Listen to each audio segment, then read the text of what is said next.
बब्बर शेर की तरह आक्रामक दहाड़ से हिल गई बीजेपी सरकार। मोदी शाह को दे दिया खुला चैलेंज, निकाल कर रखती सबकी हेकड़ी, मच गया बड़ा बवंडर। विधानसभा में आते ही हेमंत सोरेन ने आते फाड़ देने की दे डाली खुली धमकी। देखकर दंग रह गए मोदी के सांसद। बीजेपी विधायक तो उल्टे पांव भाग खड़े हुए।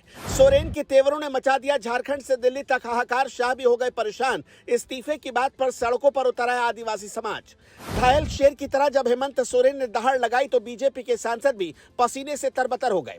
मोदी शाह दिल्ली में बैठे बैठे टकटकी लगाए देखते रह गए। हेमंत सोरेन ने खुली धमकी दे डाली, जिसके बाद बीजेपी विधायकों की रातों की नींद उड़ गई है। इतना ही नहीं, जब झारखंड विधानसभा में हेमंत सोरेन जेल से छूटकर सदन में आए तो देखते ही देखते बीजेपी विधायक उल्टे पांव वहां से भाग खड़े हुए, जिसने सबको हैरान कर दिया। यहां तक कि झारखंड से एक दो नहीं बल्कि मोदी सरकार को कई बड़े सदमे मिले, जिसने सबको हैरान कर दिया, जिसके बारे में हम आपको आगे बताते हैं। लेकिन उससे पहले हेमंत सोरेन ने कौन सी धमकी दी और कौन सा ऐलान किया जिसने सरकार के पसीने छुड़ा दिए, वो भी जान लेते हैं।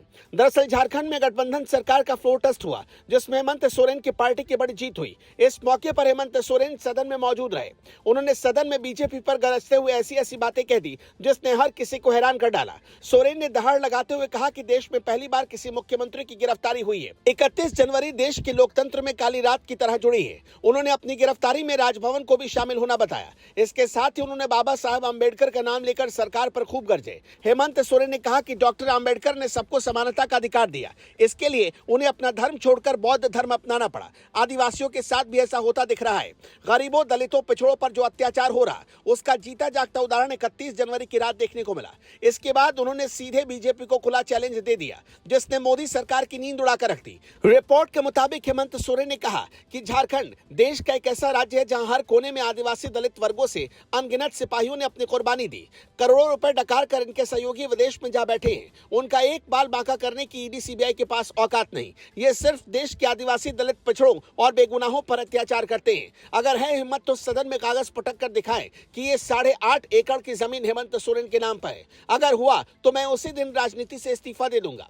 सोरेन के इस ऐलान के बाद सदन में खूब तालियां बजी। एक और जहां हेमंत सोरेन की पार्टी ने सरकार को झटका दिया और फ्लोर टेस्ट में अपनी जीत हासिल की, तो वहीं दूसरी ओर कोर्ट ने भी मोदी सरकार को खूब लताड़ लगाई। दरअसल हेमंत सोरेन की याचिका पर कोर्ट में सुनवाई हुई। कोर्ट ने मामले में ईडी से 9 फरवरी तक जवाब दाखिल करने को कहा है। हाई कोर्ट अब इस मामले में 12 फरवरी को अगली सुनवाई करेगा। बता दें कि हेमंत सोरेन ने गिरफ्तारी के खिलाफ पहले ही झारखंड हाई कोर्ट का दरवाजा खटखटाया था। बाद में उन्होंने सुप्रीम कोर्ट में याचिका दायर की थी, लेकिन उन्हें हाई कोर्ट की ओर रुख करना पड़ा, जहां से ईडी को बड़ा झटका लगा। झारखंड हाई कोर्ट ने मामले में ईडी से जवाब मांगा है। इतना ही नहीं, अब हेमंत सोरेन की पत्नी ने भी मोदी शाह की टेंशन बढ़ा दी। दरअसल कल्पना भले ही सीएम की कुर्सी पर नहीं बैठी, लेकिन अब उन्होंने पति का एक काम संभाल लिया है। वो हेमंत सोरेन के बाहर आने तक सोशल मीडिया पर उनके अकाउंट के जरिए मोर्चा संभालेंगी। खुद कल्पना ने पति के अकाउंट से एक पोस्ट करके ये जानकारी दी। यानी सरकार की हर गतिविधि पर अब सवाल देने के लिए शेरनी ने कमान संभाल ली है। अब आगे क्या होता है, ये देखने वाली बात होगी।